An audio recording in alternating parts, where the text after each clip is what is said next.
কখনো শুনেছেন এমন একটা সিনেমা যেখানে একসাথে 200 জন নতুন একটা ডেবিউ করছে? হ্যাঁ, ঠিকই শুনেছেন, 200 জন। কিন্তু আসল মজার বিষয় হলো এদের মধ্যে একজনও মানুষ কিন্তু নয়। আমরা কথা বলছি ও মাই ডগ সিনেমাটা নিয়ে। ছোট্ট প্যাকেট কিন্তু ধামাকা একদম বড়। আর এই সিনেমার ডিরেক্টর আর কেউ নন, অক্ষয় কুমারের সাথে ওএমজি বানিয়ে আমাদের চমকে দেওয়া ডিরেক্টর অমিত রায়। ওএমজি তে টপিক ছিল ভগবান শিবকে নিয়ে, আর এই সিনেমায় এন্ট্রি নিয়েছেন স্বয়ং বজরংবলী। আর হ্যাঁ, সিনেমার পঙ্কজ ত্রিপাঠীও রয়েছেন ঠিকই, তবে তার রোলটা খুব একটা বড় নয়, কারণ এই সিনেমার আসল হিরো কিন্তু অন্য কেউ। গল্পটা শুরু হয় দুটো মিসিং কেস নিয়ে। প্রথম কেসটা হলো চোখের সামনে থেকে একজন মানুষ হঠাৎ গায়েব হয়ে গেছে, আর তাকে খুঁজতে পুলিশ একেবারে হন্যে হয়ে ছুটছে।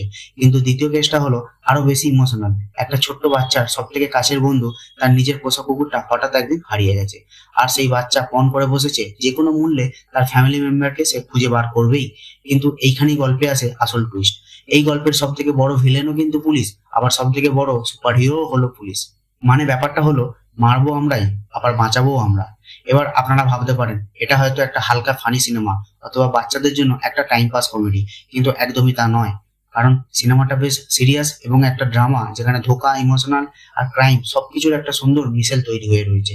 আর সব থেকে মজার ব্যাপার হলো এখানে শুধু কুকুরের গল্প বলা হয়নি, গল্পের মধ্যে রয়েছে পুলিশের কারাপশন, হিউম্যান ট্রাফিকিং, এমনকি হাসপাতালের বেআইনি মার্কেটও। সবকিছুকে মিলিয়ে একটা গল্পের মধ্যে বাঁধা হয়ে রয়েছে।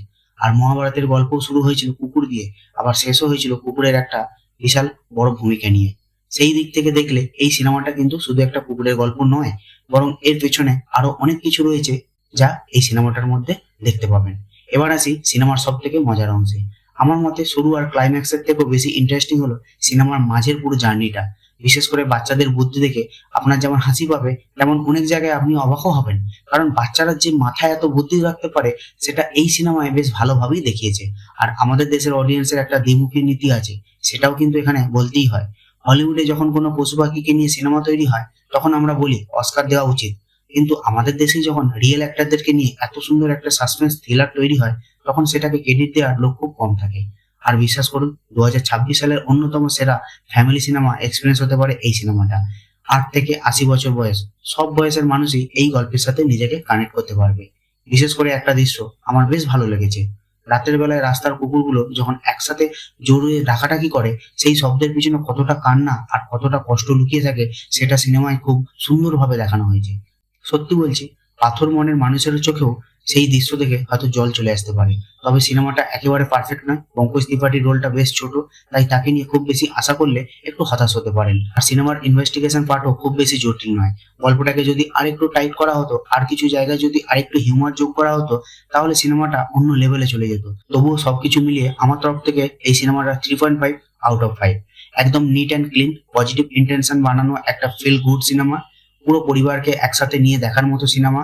বিশেষ করে যদি আপনি ফ্যামিলি ড্রামা, ইমোশন আর হালকা ক্রাইম থ্রিলার পছন্দ করেন, তাহলে সিনেমাটা একবার ট্রাই করতেই পারেন।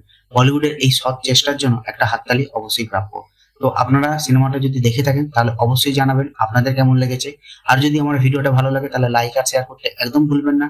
আর আমার চ্যানেলে যদি নতুন হন তাহলে সাবস্ক্রাইব করে এবং বেল আইকনটা প্রেস করে দিয়ে এই ভাইটাকে সাপোর্ট করবে। দেখা হবে পরের ভিডিওতে। ভালো থাকবেন, সুস্থ থাকবেন। জয় হিন্দ, বন্দে মাতরম।